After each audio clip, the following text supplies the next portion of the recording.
nga ba malalaman yung mga videos natin na may violation? Sundan nyo lang yung tutorial ko para malaman nyo at ma-delete nyo na kaagad yung mga videos nyo na may violation at para makapag-apply na kayo kay Meta for monetization.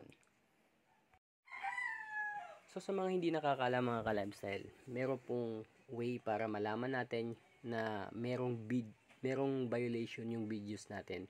Kaya hindi tayo na-approve or hindi check or X yung in-stream ads natin na monetization policy.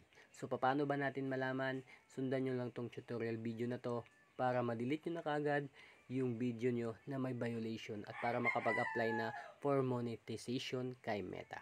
So, unang-una sa mga ka-lifestyle is punta po tayo sa ating page sa sa timeline natin.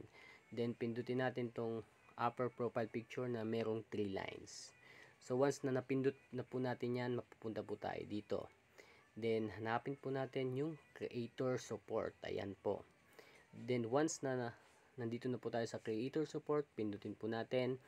Then, mapupunta naman tayo dito. So, hanapin lang po natin yung content and audience tools, mga ka-lifestyle.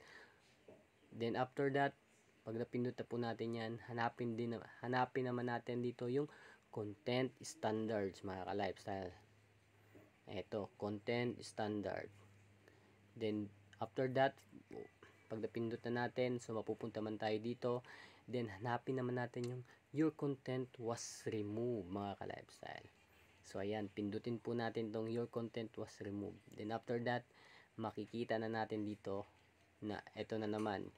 So, after this one, mga ka-lifestyle, pindutin naman natin tong 3 lines sa upper right ng ating screen. Yan, pindutin natin yan.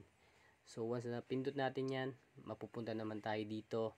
Then, pindutin naman natin tong support inbox, mga ka-lifestyle.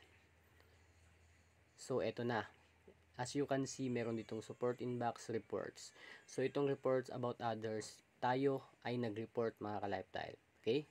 Nag-report tayo dahil siguro merong sexual abuse, nudity.